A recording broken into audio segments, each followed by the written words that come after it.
Assalamualaikum warahmatullahi wabarakatuh. Bismillahirrahmanirrahim. Alhamdulillahi rabbil alamin. Ashhadu an la ilaha illallah wahdahu la syarikalah. Wa ashhadu anna nabiyyana Muhammadan abduhu wa rasuluh.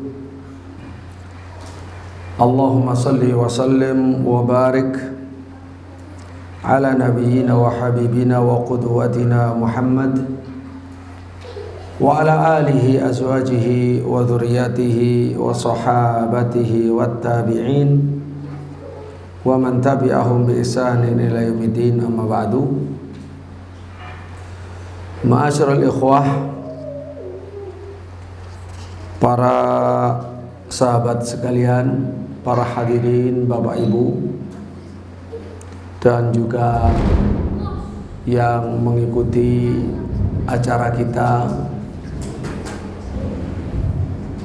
melalui media kita, semuanya yang kami cintai, alhamdulillah, mari bersyukur kepada Allah Subhanahu wa ta'ala yang telah memberikan kepada kita panjang umur hingga berjumpa di bulan agung, bulan suci Ramadan, di tanggal 2 Ramadan ini dalam keadaan sehat walafiat dan dalam majelis ilmu yang sangat dibanggakan oleh Rasulullah sallallahu alaihi wasallam, majelis yang mengenalkan kita kepada keutamaan, kepada kemuliaan akhlak, kepada hadis-hadis Rasulullah sallallahu alaihi wasallam yang merupakan warisan Rasulullah untuk para umatnya dan menjadi sumber agama Islam yang utama setelah Al-Quran, karena sunnah sebagai bayan bagi Al-Quran. Dan ahlu sunnah wal jamaah senantiasa di dalam beragama merujuk kepada Al-Quran dan As-Sunnah, ditambah dengan ijma'us sahabah, dan dalam fikih ditambah dengan qiyas kepada salah satu dari 3 sumber tadi. Ma'asyiral muslimin rahimakumullah, bersyukur kepada Allah kita diberi kesempatan melalui masjid kita yang tercinta, Masjid Qalbun Salim, untuk mengkhatamkan kitab terakhir yang ada di dalam kitab Bulughul Maram. Karena kitab Bulughul Maram dibagi menjadi beberapa kitab, dan paling akhir adalah kitab Al-Adab, namanya Kitabul Jami', Babul Adab, kitab yang menghimpun bab adab. Ini tentu Masya Allah luar biasa. Tentu nanti babnya itu ada banyak. Jadi kitab Jami' nanti babnya bab ini, bab itu, dan seterusnya. Imam Al-Hafidh Ibnu Hajar rahimahullah selaku penulis kitab Bulughul Maram telah berlaku bagus ketika menutup kitab Bulughul Maram dengan kitab ini, karena umat Islam sangat membutuhkan bukan hanya soal akidah, bukan hanya soal ibadah, tapi dalam kehidupan sehari-hari, kehidupan bermasyarakat, kita memerlukan al-adab. Makanya kitab Bulughul Maram walaupun bicara tentang hadis-hadis ahkam, hadis-hadis hukum, beliau sempatkan untuk menulis di bagian akhir adalah tentang al-adab. Insyaallah ta'ala kitab ini akan kita baca, kita kaji selama bulan Ramadan sebanyak 4 kali insyaallah ta'ala di hari Jumat. Setiap hari Jumat ba'da asar jam 4 hingga menjelang berbuka, dan kita berbuka bersama di Masjid Qalbun Salim yang tercinta ini. Dan insyaallah Kitabul Jami' akan kita bagi menjadi 4 sesi, 4 majelis. Insyaallah ta'ala setelah selesai dari Kitabul Jami', kita akan memberikan ijazah sanad kepada apa yang sudah didengarkan atau sudah kita pelajari, kita baca di majelis ini secara sama, dan ijazah khusus kepada seluruh isi kitab Bulughul Maram. Insyaallah ta'ala para musnidin, para ulama ahli isnad yang ada sekarang ini sudah lebih daripada 50 ulama musnid yang sudah memberikan ijazah kepada al-faqir, yang kebanyakan adalah, jadi dari 50 ulama itu ada yang sama kamil, mendengar secara utuh lengkap, ada yang sama li mu'adhamih untuk mayoritasnya, ada sama li ba'dihi untuk sebagiannya. Nah, sebagian itu ada yang al-atraf, ada yang melalui kitab, pembacaan kitab, salah satu kitab yang ada di dalam, misalkan kitab puasa dalam Bulughul Maram, kitabul hajj dalam Bulughul Maram, atau kitab adab dalam Bulughul Maram. Jadi sampai saat ini insyaallah ta'ala sudah lebih dari 50 ulama musnid. Baik, jadi sebelum kita baca dari kitab, maka perlu saya sampaikan sanad Bulughul Maram. Pertama kali yang memberi ijazah kepada saya adalah Syekh Dr. Abdul Muhsin Al-Qasim. Itu sama kamil tahun 2020, ya 15/9/2020. Seperti ini contoh ijazahnya.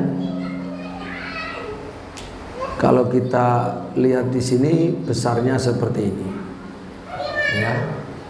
Kalau bisa dibesarkan, bisa dibaca semua, ya. Ini ijazah diberikan ke saya. Baik, ini dari saya Dr. Abdul Muhsin Al-Qasim yang mengajar di Masjid Nabawi. Kemudian berikutnya adalah ada dari Syekh Dr. Qutaibah bin Abdul Jalil Al-Izzi. Ini contoh ijazahnya. Ini nama saya. Kemudian ada yang lain lagi dari Syekh Atif bin Muhammad As-Sulami Al-Fayyumi. Ini nama saya. Ya. Kemudian ada lagi dari Syekh Abdul Hajjaj Yusuf bin Ahmad Al-Ilawi. Ini nama saya. Ya, jadi dan kemudian ada contoh lain dari Syekh Abdul Jabbar bin Rahif Al-Qarawi. Kemudian ada lagi dari Syekh Mansur bin Ali Banud Al-Bairuti, yaitu nama saya. Kemudian ada dari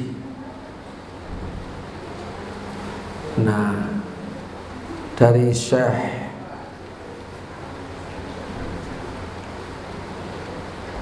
Al-Ubaid, Syekh Abdullah bin Saleh Al-Ubaid hafidhahumullahu jami'ah. Nah, dari sekian banyak masyayikh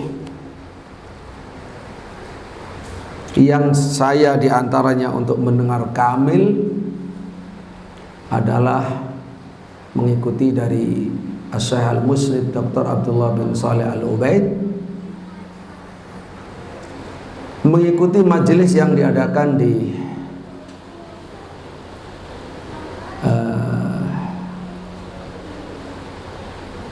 diadakan selama 3 hari. Diadakan selama 3 hari. Tapi lumayan panjang kalau cuma menjadi 3 hari.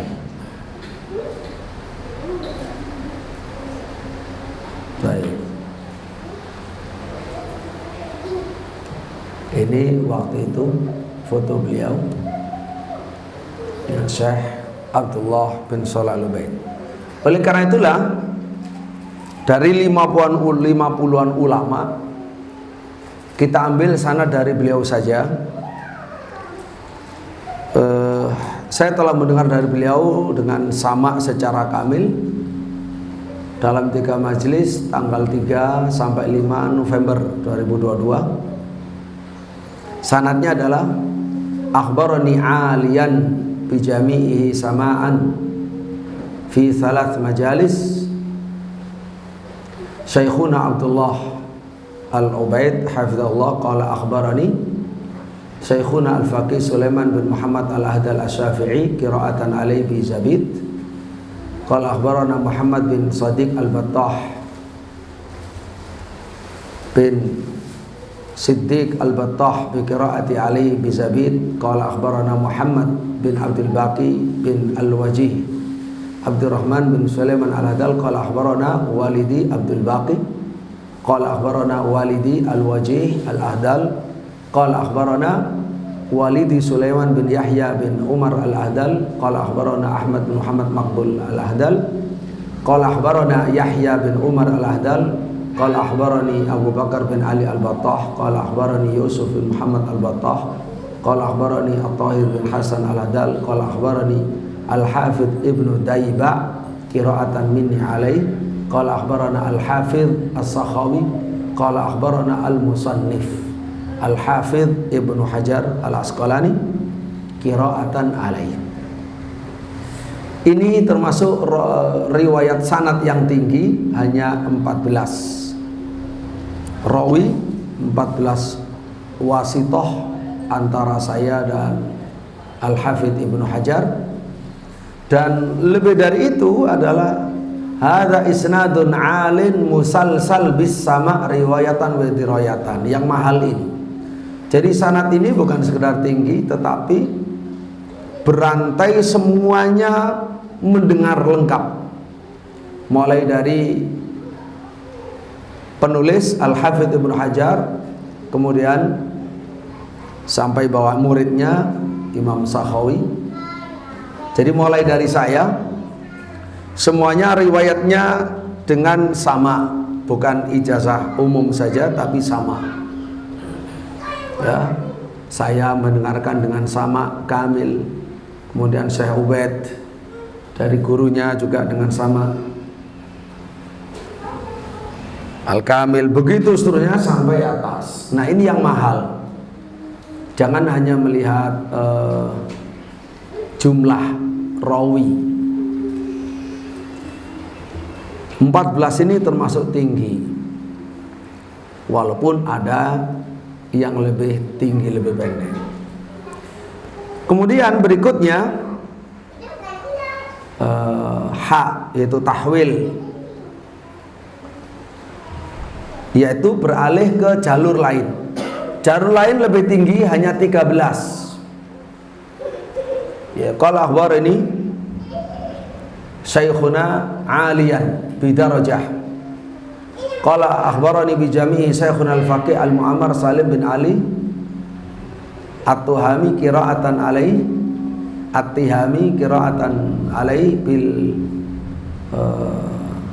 murawa'ah min Tihamah. Qala akhbarana Muhammad bin Abdurrahman. Ya, ini saya belum takkid tentang cara bacanya, tentang nama daerah ini. Qala akhbarana Muhammad bin Abdurrahman bin Hasan bin Abdul Bari al-Ahdal qira'atan li ba'di an jaddihi anil wajih al-Ahdal bihi, yaitu dengan sanad di atas. Tadi kan sanad di atas al-wajih. Dari al-wajih nomor 6 ini dilanjut. Nah, ini ya, dilanjut dari nomor 7 sampai nomor 14. Tapi karena sebelumnya hanya 5 orang, asalnya kan 6 orang, beliau nomor 6. Di sanad kedua beliau orang nomor 5, berarti kurang 1, lebih pendek 1 jalur.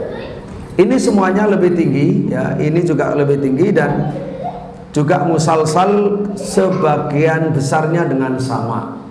Kalau tadi insya Allah sama kamil, ini sebagian besar dengan sama. Ini juga mahal, riwayat yang mahal.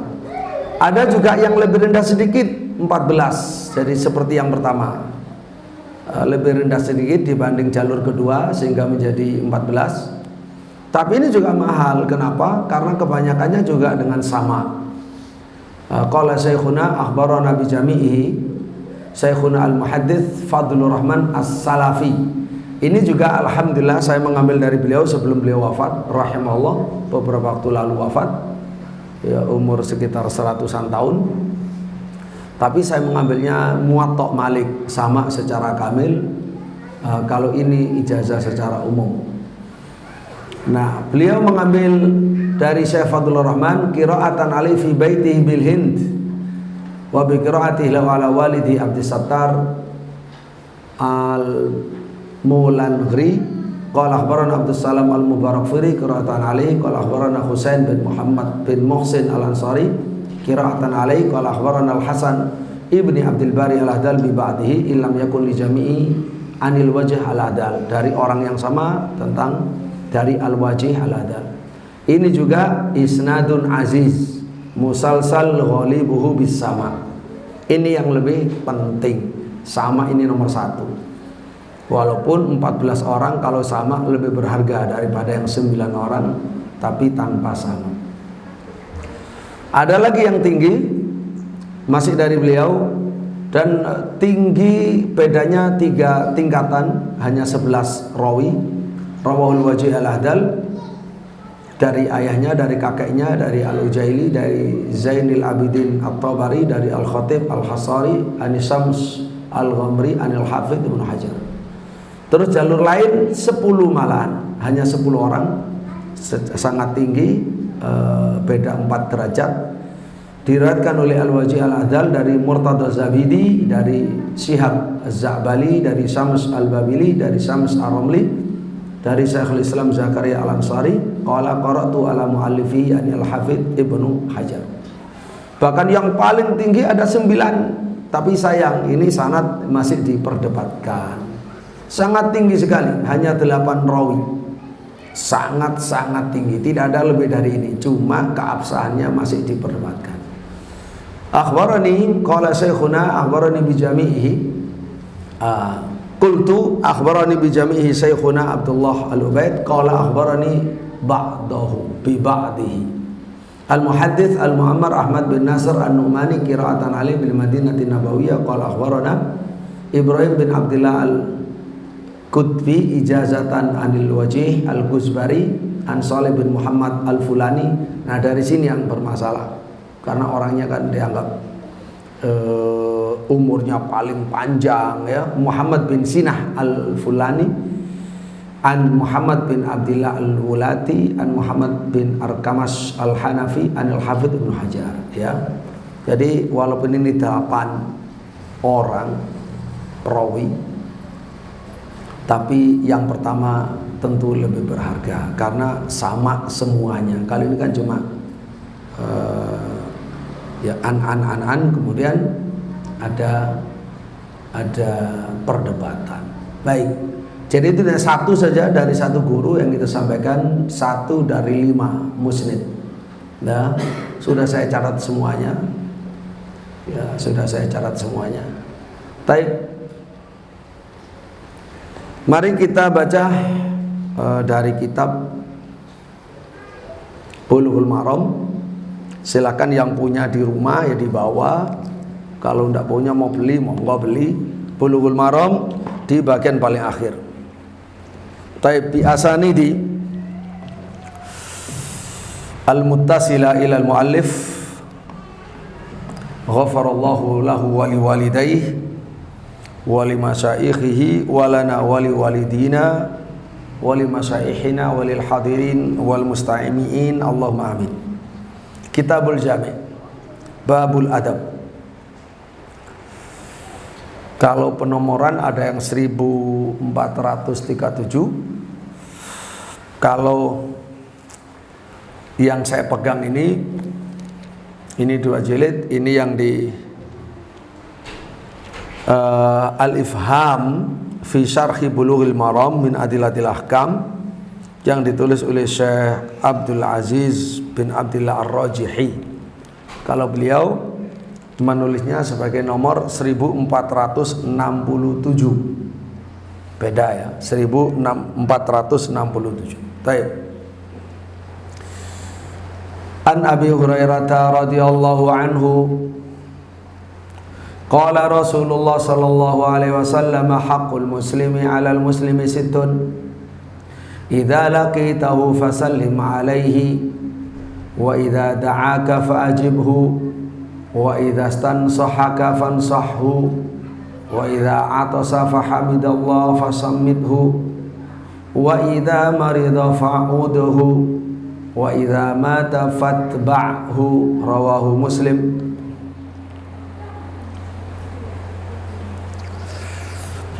Dari Abu Hurairah radhiyallahu an, qala, beliau berkata, qala Rasulullah sallallahu alaihi wasallam. Jangan lupa untuk selalu berselawat. Ya, Ahlus Sunnah adalah yang paling banyak berselawat kepada Nabi sallallahu alaihi wasallam. Haqqul muslimi 'alal muslimi sittun.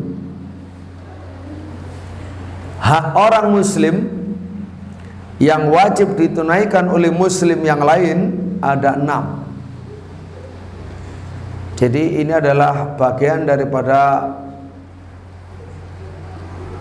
hak ukhuwah Islamiyah, sesama orang yang beragama Islam.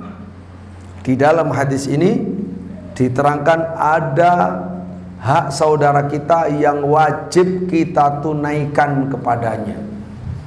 Ada 6. Sittun. Idza laqitahu,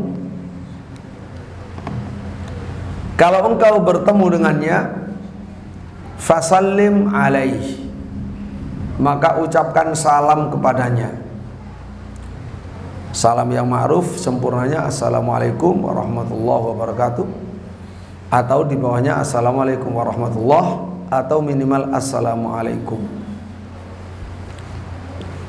Dijawab dengan sama atau dengan lebih baik. Ya, kalau diucapkan assalamualaikum, dijawab waalaikumsalam warahmatullahi. Kalau diucapkan assalamualaikum warahmatullahi, dijawab waalaikumsalam warahmatullahi wabarakatuh. Kalau diucapkan assalamualaikum warahmatullahi wabarakatuh, ya sama, tidak perlu kita tambahi waalaikumsalam warahmatullahi wabarakatuh wa maghfiratuhu wa ridwanuhu, tidak perlu. Paling sempurna ya sudah, itu sama. Itu mengucapkan salam. Yang ini ternyata walaupun kita sudah cukup lama merdeka, sudah tidak dijajah, Islam sudah berkembang, pendidikan Islam berkembang, tapi ternyata di masyarakat masih sangat banyak, satu, kalau ketemu tidak mengucap salam. Kedua, kalau diucapin salam, jawabannya bukan salam. Oh nggih, monggo, silakan. Ya, baik. Tidak nyambung sama sekali dengan apa yang diajarkan oleh Nabi Muhammad SAW. Inilah kewajiban kita semua untuk mengajarkannya, mempraktekannya kepada siapapun, dimulai dari keluarga dulu, termasuk anak-anak kecil. Karena syiarnya adalah salim ala man arafta wa malam ta'rif. Kamu ucapkan salam pada orang yang kamu kenal maupun tidak dikenal. Yang kedua, wa idza da'aka fa'ajibhu. Ya, malah kita prihatin soal salam ini. Sudah salam Islam yang itu salam tahiyat ahli surga, salam langsung disyaratkan oleh Allah dan disampaikan oleh Rasulullah, dipraktekkan oleh seluruh sahabat radhiyallahu anhum. Sudah nggak diamalkan, malah ditambah-tambahi. Ada namanya salam lintas agama, ya. Tentu sangat-sangat naif kalau seorang muslim yang melakukan, karena sama saja dia tidak ridho dengan ajaran Islam, tidak merasa cukup dengan ajaran Islam, atau mungkin meyakini salam Islam tidak relevan karena intoleran, masa yang lain nggak disebut. Jadi bahaya sekali kalau sampai seperti itu kondisinya. Baik, kemudian yang kedua, wa idza da'aka fajibu, kalau saudaramu mengundang maka jawablah. Jadi memperhatikan undangan saudara muslim itu wajib mendatangi. Wa idza stansahaka fansahhu, kalau minta nasihat kepadamu maka nasihatilah. Wa idza atasa, kalau dia bersin, fahamidallah, kemudian bertahmid kepada Allah, fasammidhu, maka jawab. Fasammidhu, maka jawab, yarhamukallah. Lalu dia yang bersin setelah dijawab oleh saudaranya, maka wajib membalas, yahdikumullah wa yuslihu balakum. Ya. Wa idza marida, kalau sakit, fa'udhu, maka tengoklah, jenguklah. Wa idza mata, kalau wafat, fatba'hu, maka ikutilah, iringilah jenazahnya. Rawahu Muslim. Jamaah Allah, ini adalah 6 hak yang sangat dikukuhkan, sangat muakkadah, bahkan sampai ada yang mengatakan wajib. Bukan hanya sunnah muakkadah, ada yang mengatakan wajib sebagainya, ada yang mengatakan wajib salam, ada yang mengatakan wajib menjawab undangan. Ini secara umum menurut pendapat yang rajih. Ya, ada yang mengatakan wajibnya mendatangi undangan khusus kalau walimatul urs, kalau untuk diundang walimah nikah. Selebihnya undangan-undangan itu bersifat mustahab, anjuran, sunnah. Begitu pula menjawab orang yang bersin, itu yang paling masyhur sih hukumnya sunnah, tapi ada yang mengatakan wajib. Ma'asyiral muslimin rahimallahu. Kemudian kedua, wa an Abi Hurairah radhiyallahu anhu qala Rasulullah sallallahu alaihi wasallam, unzuru ila man huwa asfala minkum wa la tanzuru ila man huwa fawqakum fahuwa ajdaru alla tazdaru ni'matallahi alaikum. Muttafaqun alaih. Unzuru, kata Nabi kita Muhammad sallallahu alaihi wasallam, unzuru, lihatlah ila man huwa asfala minkum, kepada orang yang lebih rendah dari kamu. Lihatlah kepada orang yang lebih rendah dari kamu. Ini tentu untuk urusan dunia. Dalam urusan dunia kita wajib melihat kepada orang yang di bawah kita dalam hal dunia. Tidak ada orang melarat kecuali ada orang lebih melarat daripadanya. Ya, jadi begitu ya. Tidak ada orang sakit kecuali ada yang lebih sakit dari dirinya. Begitu cara melihat kalau untuk urusan dunia. Kenapa diajarkan demikian? Karena ajaran ini membawa kepada optimisme, membawa kepada kesyukuran kepada Allah, membawa kepada cepatnya sembuh. Kalau kita dalam urusan dunia melihat kepada yang lebih rendah, sehingga Nabi menerangkan fawa ajdaru, maka ia lebih pantas, ajdaru, wala tanzur ila man huwa fawqakum, ada yang keloncatan, kelewat. Dan janganlah kamu melihat kepada orang yang di atas kamu. Untuk dunia tidak boleh melihat kepada orang yang di atasnya. Bayarannya lebih banyak, hartanya lebih banyak, usahanya lebih banyak, lebih maju, rumahnya lebih mewah dan seterusnya. Tidak boleh.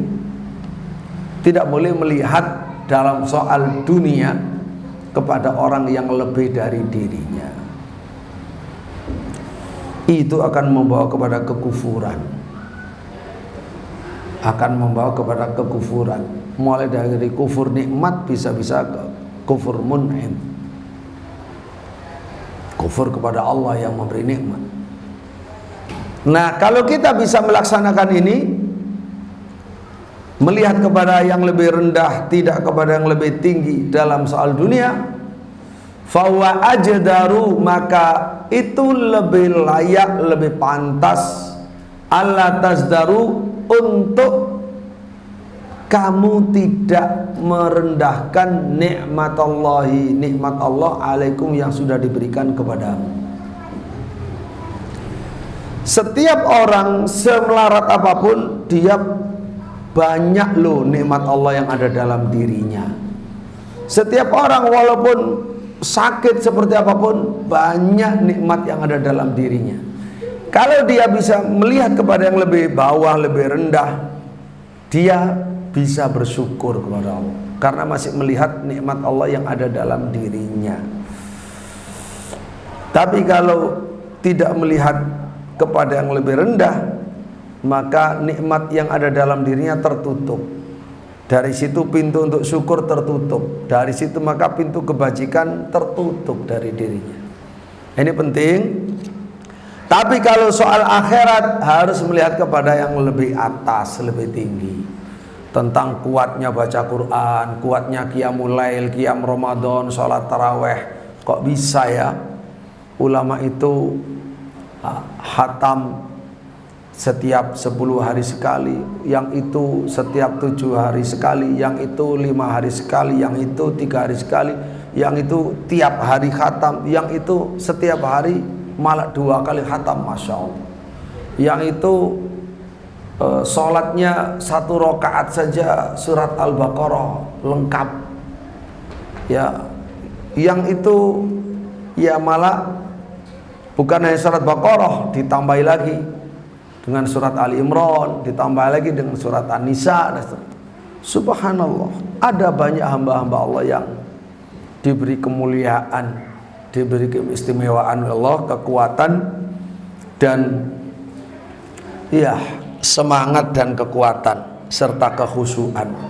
Nah, untuk akhirat harus melihat kepada yang atas.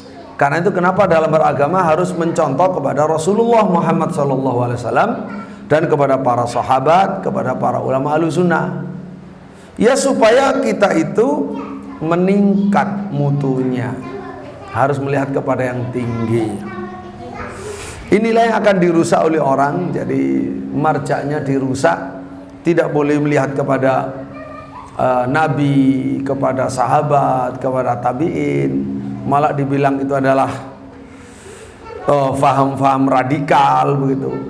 Kemudian dialihkan melihatnya kepada PBB, kepada orang lain, kepada agama lain dan seterusnya. Ya, jadi aneh, tetapi itu bagian daripada fitnah nyata di akhir zaman. Taib, ma'asyiral muslimin rahimahullah, berikutnya. Wa anin Nawas ibni Sam'an radhiyallahu anhu qala sa'altu Rasulullah sallallahu alaihi wasallam anil birri wal ithmi faqala al birru husnul khuluq wal ithmu ma haka fi sadrika wa karihta ayat tali'a alaihin nas. Akhrajahu Muslim. Anin Nawas ibni Sam'an radhiyallahu anhu qala sa'altu Rasulullah, saya menanyakan kepada Rasulullah sallallahu alaihi wasallam anil birri wal ithmi, tentang kebajikan dan tentang dosa. Apa itu kebaikan, apa itu dosa? Faqala, lalu Rasulullah sallallahu alaihi wasallam mengatakan, al-birru husnul khuluq. Al-birru husnul khuluq. Kebaikan itu adalah akhlak yang bagus. Kebaikan itu akhlak yang bagus. Akhlak yang bagus itu luas cakupannya. Di kalender yang tadi saya berikan, di kalender pesantren Al-Um, sudah saya tulis, wal adabu huwal jamalu war ruqiyyu fil qawli wal fi'li syar'an wa urfan, yaitu keindahan dan keluhuran dalam ucapan dan perbuatan, baik secara syar'i maupun secara kepatutan masyarakat. Itu cakupan al-adab atau husnul khuluq. Jadi luas sekali. Nah, hadirin Bapak Ibu rahimakumullah, al-birru husnul khuluq. Subhanallah. Ketika Nabi Muhammad sallallahu alaihi wasallam menjadikan husnul khuluq sebagai representasi dari definisi al-birru, ini menunjukkan betapa tinggi nilai daripada husnul khuluq. Maka agama Islam ini agama yang sempurna, hukumnya sempurna, etikanya, moralitasnya sempurna, seluruh ajarannya dalam segala sisinya. Al-birru husnul khuluq wal ithmu ma haka fi sadrik. Sementara dosa itu adalah apa yang ragu-ragu di dalam dada. Wa karihta ayyat tali'a alaihin nasu, dan engkau tidak suka diketahui oleh orang lain. Itu tandanya dosa. Dosa diberi definisi oleh Nabi dengan melalui dua parameter atau dua indikator. Pertama, dada orang mukmin, hati orang mukmin itu tidak bisa tenang. Tidak bisa tenang. Coba orang mukmin baik-baik, kemudian disuruh mencuri sandal, coba. Bingung kan? Dalam hidupnya nggak kenal kamu mencuri apapun, sekecil apapun. Disuruh, ayo kamu curi sandal itu. Itu perang batin. Nah, itu berarti dosa. Ya. Biasanya yang begitu orang yang coba-coba. Jadi ukurannya itu orang normal, bukan orang yang sudah sakit. Ya, orang kalau sudah sakit itu mau narkoba, mau miras, ya namanya sudah rusak. pola pikirnya, ya dia terang-terangan nggak soal, ya mencuri juga nggak soal, ya dia mentertawakan orang yang belajar mencuri, kira-kira begitu ya. Jadi, tapi itu bukan ukuran. Ukuran itu adalah orang normal. Makanya kalau kita kok dada saya tidak tumaninah, tidak tenang, ada apa ini? Oh berarti ini dosa, tidak boleh saya lanjutkan. Yang kedua, wa karita ayattali'a 'alain nas, kamu tidak suka dilihat orang, diketahui oleh orang, maka itu tanda dosa. Masya Allah, luar biasa apa yang disampaikan oleh Nabi kita Muhammad Sallallahu Alaihi Wasallam. Baik, masyarakat muslimin rahmatullah. Itu ya, jadi soal adab silakan, apa yang sudah saya simpulkan melalui ucapan tadi bisa dilihat di kalender, yaitu bisa dihafal.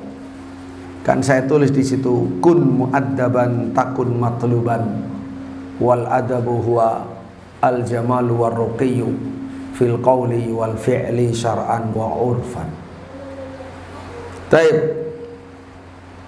Yang kalau dirinci diantaranya ya wajah, itu mewakili wajah selalu manis, berseri-seri, tidak cemberut, tidak kaku, tidak kecut kepada orang. Ya ketemu, ya senyum, nyapa, salam. Kalau tutur katanya lembut, nah itu diantara bentuknya, bentuknya. Kemudian yang lain adalah badlul ma'ruf, suka menolong. Kebaikan-kebaikan mudah sekali, dia ringan tangan untuk menolong sesama. Kemudian yang lain adalah kaful adha, menahan diri, tidak mengganggu orang. Enggak, minimal kalau saya enggak bantu, minimal saya enggak ganggu lah. Itu akhlak mulia minimal, tidak ganggu orang. Baik. Jamaah rahimakumullah. Nah, ketika dada itu berdebar, perang batin, tidak ingin diketahui oleh orang, ya. Itu bagaimana solusinya? Ya disuruh meninggalkan dak mayaribuk ila malayaribuk. Tinggalkan apa yang kamu ragu-ragu kepada yang tidak ragu-ragu, karena itu tanda dosa. Baik, kemudian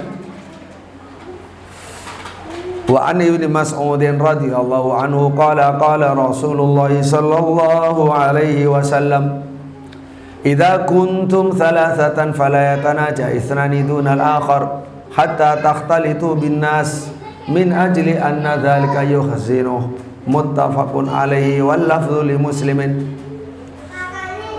Wa an ibn Mas'udin, dari Ibnu Mas'ud radhiyallahu anhu qala, dia berkata qala Rasulullah sallallahu alaihi wasallam idza kuntum, kalau kalian berada salasatan, 3 orang, fala yatanaja, maka janganlah berbisik, isnani 2 orang, dunal akhar, tanpa melibatkan orang ketiga. Kalau cuma bertiga dalam satu ruangan, jangan 2 orang bisik-bisik, yang satu nggak dilibatkan. Tidak boleh itu merusak hati, mendatangkan suudzon. Ya, tidak boleh. Kapan boleh? Kalau ada temannya yang lain. Hatta takhtalitu binnas, hingga kalian bercampur dengan orang banyak. Bercampur dengan orang banyak, tidak soal satu orang ngomong dengan orang yang lain. Min ajli anna dzalika yuhzinu, karena yang begitu itu membuatnya sedih. Dia akan mikir sendiri, kok saya nggak diajak ngomong ya? Apakah saya nggak dianggap? Atau nggak penting? Atau jangan-jangan memang ngerasani aku? Nah, kan ya. Jadi sehingga sudah setan yang main di situ. Kalau ingin ngomong, minta izin dulu. Saya mohon izin, mau bicara kepada dia, mumpung ketemu, saya lama nggak ketemu, minta izin ya sebentar saja ya. Oh ya silakan. Nah itu sudah diizini. Tapi kalau bisik-bisik, wah itu setan yang masuk. Baik. Luar biasa agama kita ini ya. Jadi hal-hal begini ini dianggap remeh oleh orang, tapi ini diatur dalam agama. Sampai Allah itu ngutus Rasul hanya ngurusi yang seperti ini. Begitu pentingnya dalam kehidupan sosial. Inilah agama Islam beda dengan agama manapun, ya, karena kesempurnaannya. Wa an ibni Umar radhiyallahu anhuma qala Rasulullah sallallahu alaihi wasallam la yuqimur rajulu rajula min majlisihi thumma yajlisu fihi la yuqimur rajulu rajula min majlisihi thumma yajlisu fihi walakin tafassahu wa tawassa'u. Muttafaqun alaih. Dari Ibnu Umar radhiyallahu anhuma, dia berkata, Rasulullah sallallahu alaihi wasallam bersabda, la yuqimur rajulur rajula min majlisihi, tidak boleh seorang laki-laki mendirikan orang lain min majlisihi, dari tempat duduknya, mendirikan atau membangkitkan. Enak-enak orang duduk, berdiri, tidak boleh, ya. Tsumma yajlisu fihi, kemudian dia duduk di situ. Wah, ini membuli dan mempersekusi orang, menyakiti hati orang, merampas hak orang, tidak boleh. Kalau beda, kalau maaf Pak, tadi itu masih kotor, coba saya bersihkan, enggak apa-apa, itu kan melayani. Sebentar saja, coba berdiri sebentar, saya bersihkan, monggo sudah. Oh, itu bagus. Ini enggak, suruh berdiri, dia yang duduk di situ. Mungkin lagi bermajelis apa, sudah rapet. Coba kamu jangan pergi, jangan berdiri, jangan bangun. Membangunkan orang, terus kita duduk. Wah, ini dosa. Ini merusak ukhuwah Islamiyah. Tidak boleh, ya.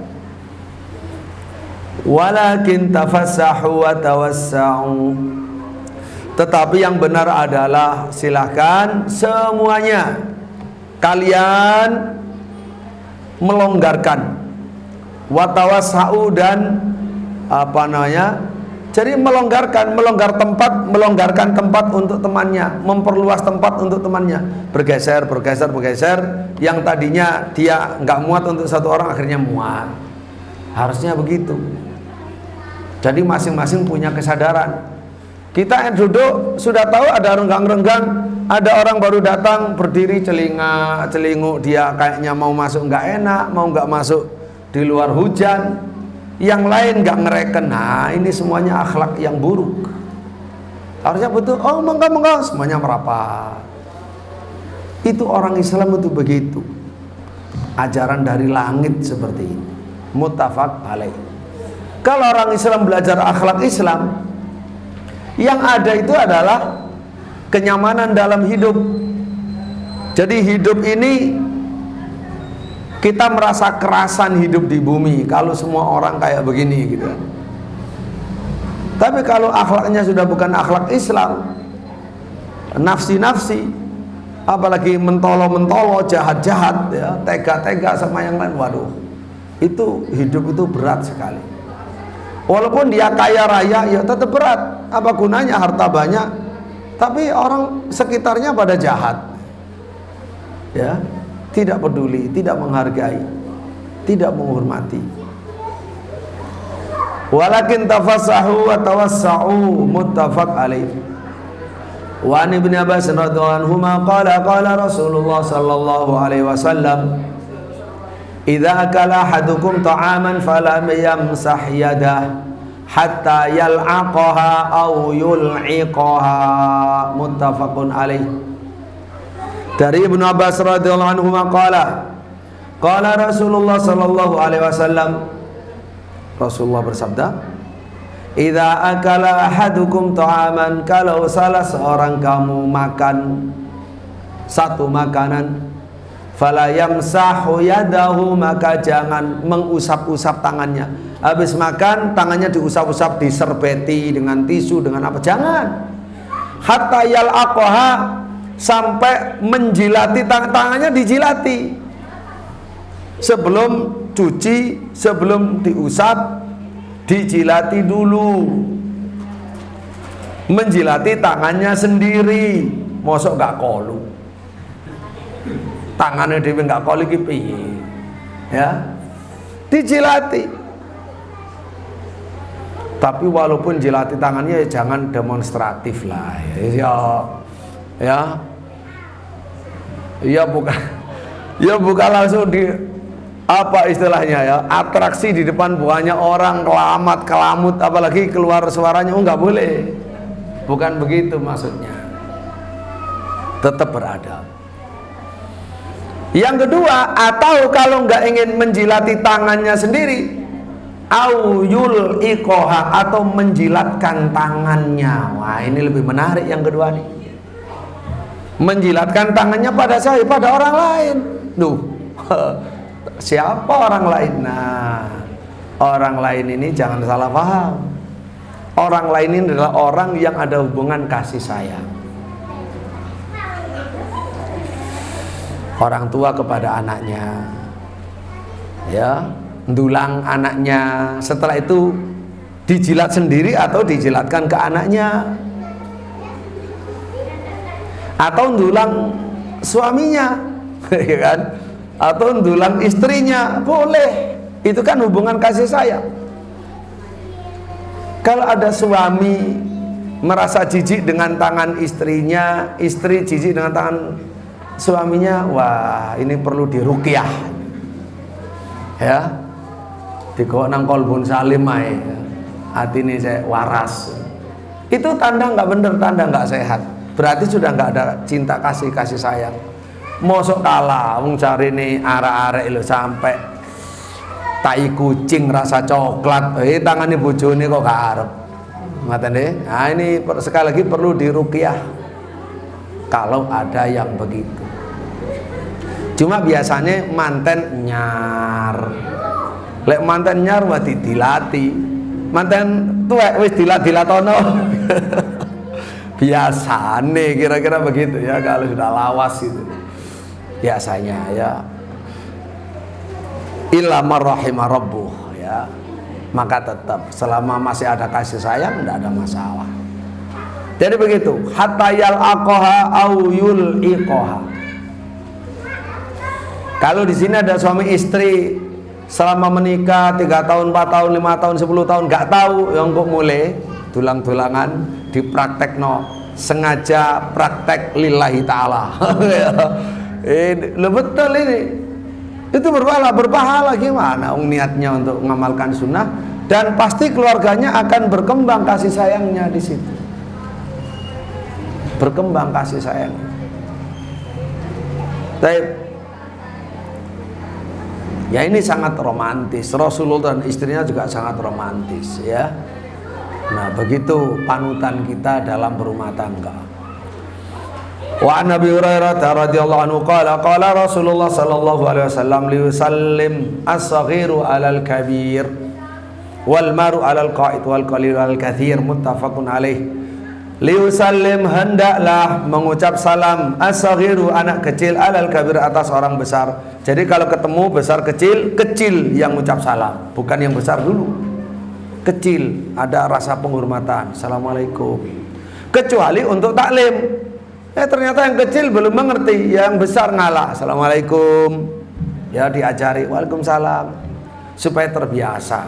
Nanti diajari kalau ketemu lagi yang kecil yang dahulu. Wal maru alal qaid, orang yang sedang berjalan lewat mengucap salam kepada yang duduk, jangan dibalik, jangan yang duduk mengucap sama yang jalan.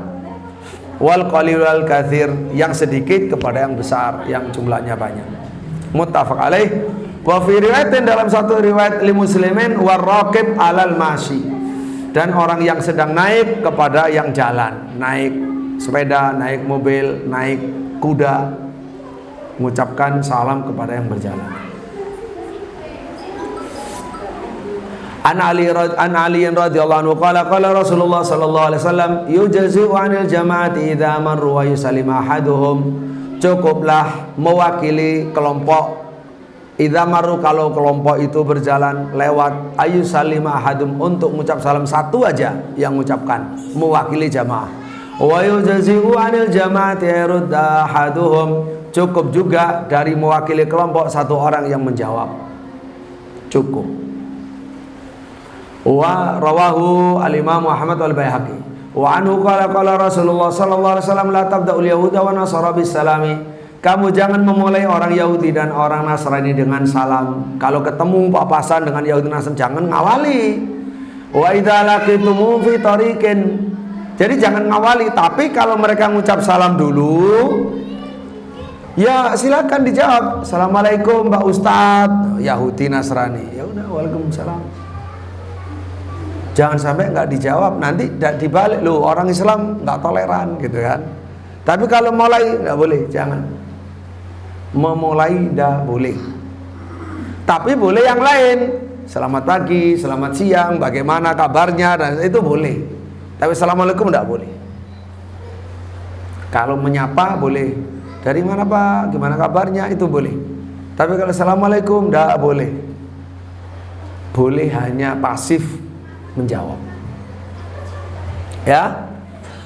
Wa idza laqitumhum, kalau kamu ketemu mereka fi tariqin, dalam satu jalan, fattaruhum, maka pepetlah mereka ila adyaqihi, kepada sempitnya jalan. Akhrajahu Muslim.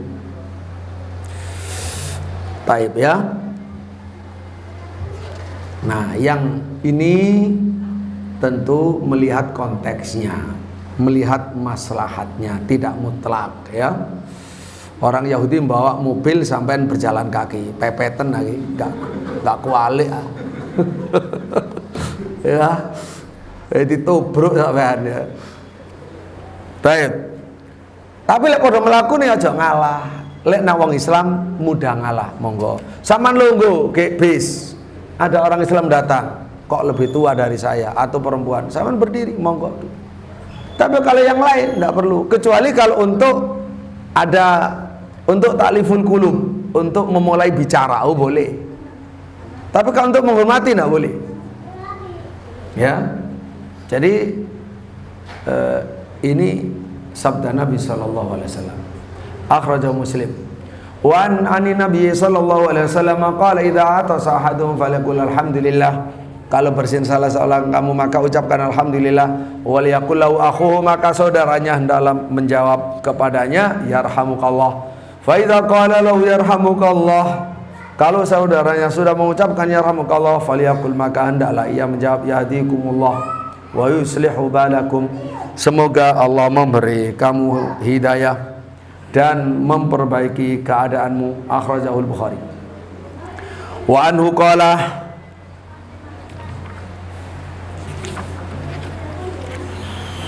wa anhu radhiyallahu anhu qala qala Rasulullah sallallahu alaihi wasallam la yashrabanna ahadukum qa'ima, janganlah sekali-kali salah seorang kamu minum dalam keadaan berdiri. Rawahu Muslim. Sebagian ulama mengatakan minum sambil berdiri itu haram. Di antaranya Imam Ibnu Hazm rahimahullah. Sementara jumhurul ulama mengatakan makruh.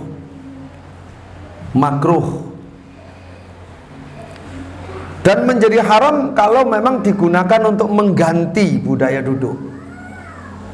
Seperti walimah, apa yang disebut dengan standing party, ya.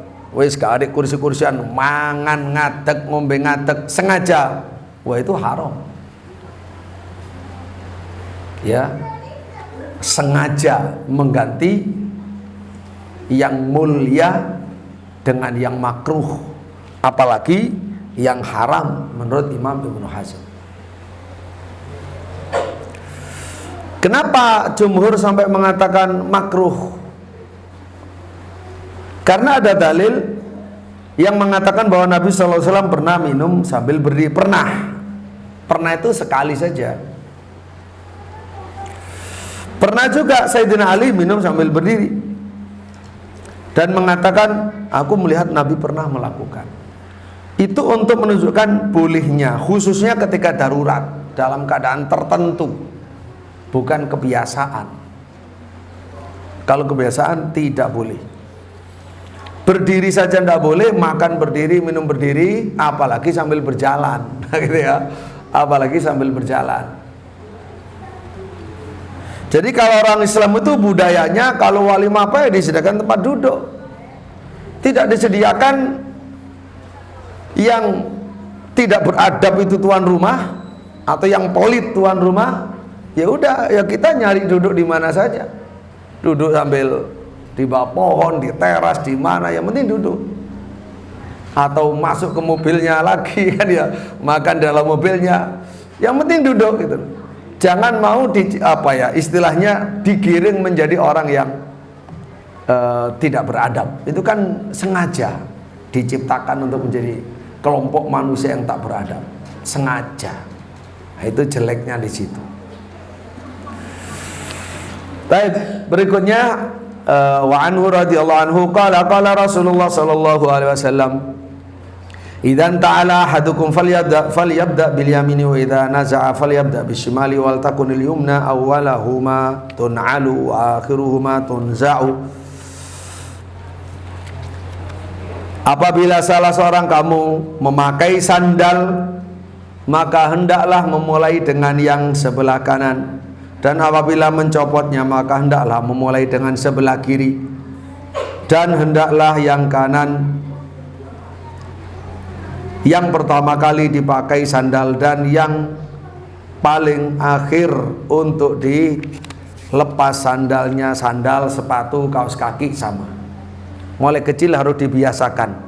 Kalau sudah kadung suruh balik nyopot sepatu kanan dulu, saya kembalikan. Kenapa? Salah. Ulangi sekarang yang kiri. Begitu, jangan dimaklumi, jangan dimaafkan. Oh, kadung gak apa-apa lain kali. Oh, jangan. Pendidikannya tidak berkhasiat, kurang berkhasiat itu. Ya. Jadi yang berkhasiat suruh ngulangi. Sama dengan masuk loh. Kok tiba-tiba masuk nggak salam kamu nak? Lupa, balik. Assalamualaikum. Waalaikumsalam. Silakan masuk gitu. Bukan hanya ucapan, tapi dengan prakteknya sekali.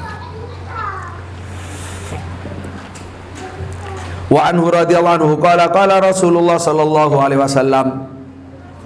Ayo, jangan bosan untuk mendapatkan rahmat. Ya, selawat ini penting.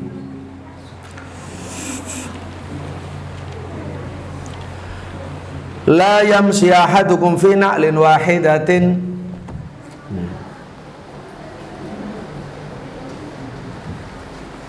La yamshi, mana ini?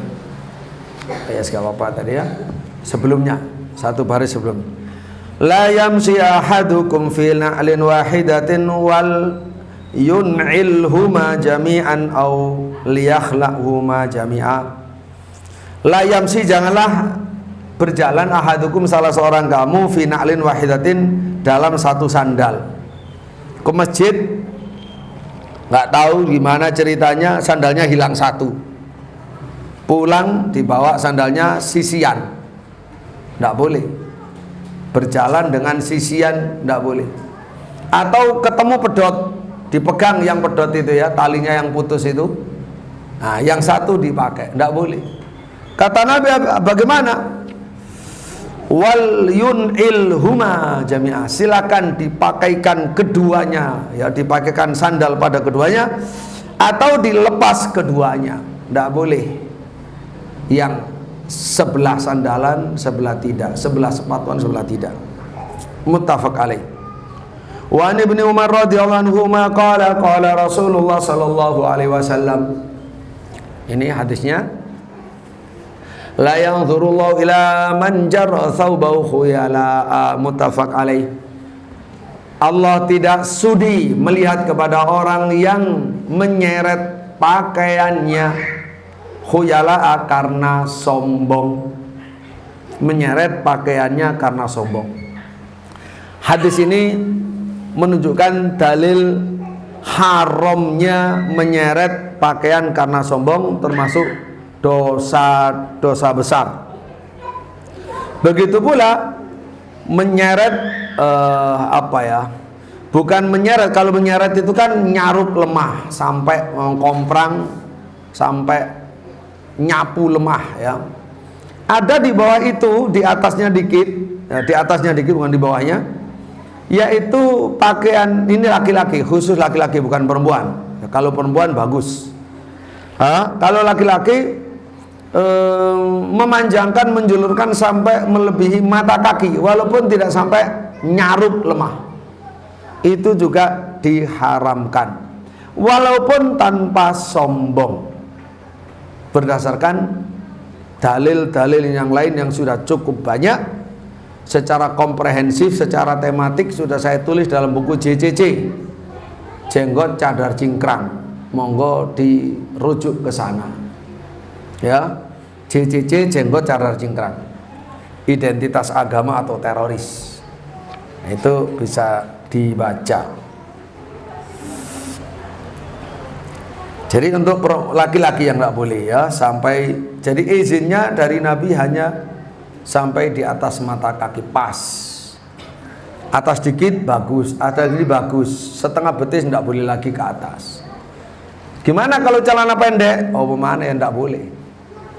Alasan untuk olahraga Ustadz? Ya nggak boleh. Memang siapa yang mewajibkan kalau olahraga mesti celana pendek? Kalau panjang nggak boleh itu siapa? Itu kan jadi persoalan. Iya ya, siapa?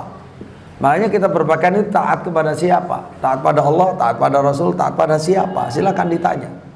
Mau ngikut siapa? Ya, jadi ini perlu untuk, dan bagi laki-laki paha termasuk bagian dari aurat. Berarti kalau santri olahraga ya harus ditutup auratnya. Bisa siapa bilang nggak bisa? Renang ya juga demikian. Jadi itulah bedanya beragama Islam dan tidak. Beragama Islam karena diatur. Kalau tidak beragama Islam, siapa yang ngaturkan? Nggak ada aturannya. Islam diatur oleh Rasulullah SAW. Baik. Berikutnya, wa anhu radhiyallahu anhu anna Rasulullah sallallahu alaihi wasallam idza akala ahadukum falyakul biyaminih. Apabila makan salah seorang kamu, silakan makan dengan tangan kanannya. Wa idza shariba falyashrab biyaminih. Kalau minum dengan tangan kanannya. Fa inna syaitana yaqulu bisimali, karena setan memakan dengan tangan kiri. Setan yo mangan tapi tangan kiri. Maka yang makan dengan tangan kiri niru setan.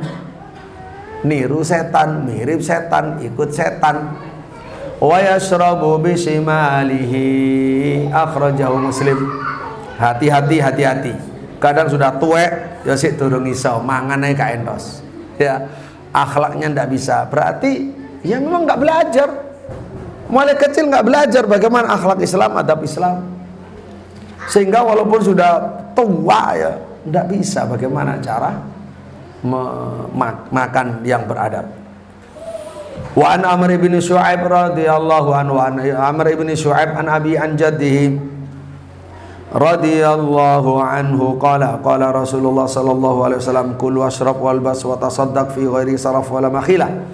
Kul silakan makan, washrab silakan minum, walbas silakan berpakaian, wa tasaddaq silakan bersedekah. Yang penting bebas pokoknya, yang penting apa? Fi ghairi saraf, tidak berlebihan, wala makhilatin, tidak sumbung-sumbungan, tidak sombong. Silakan. Orang Islam yang punya bebas, mau makan milih apa, minum milih apa, minum, pakaian, sedekah.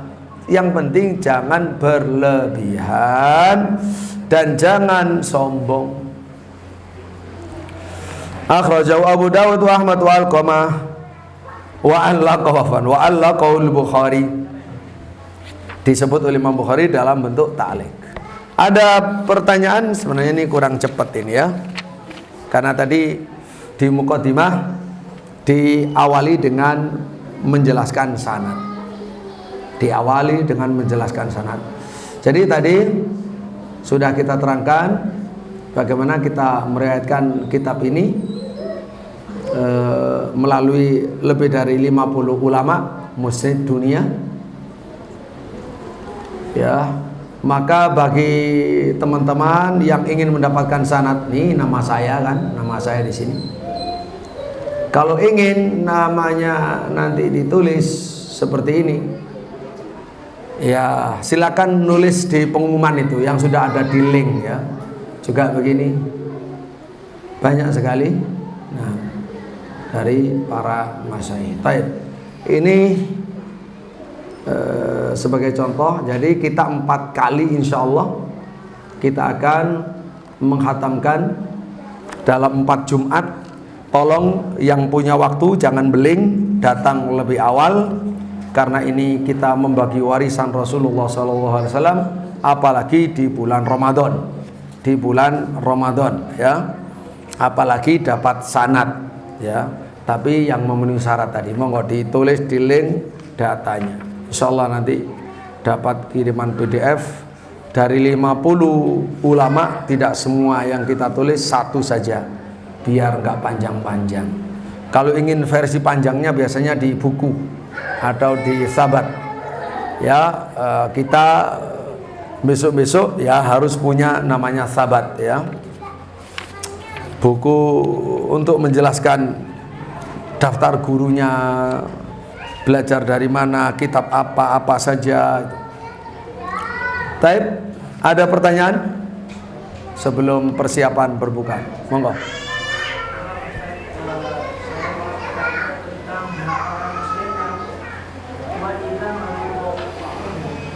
Wanita? 6.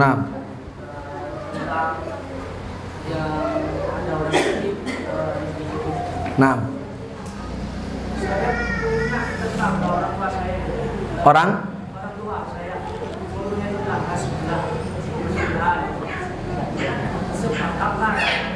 Tapi kalau dijemput itu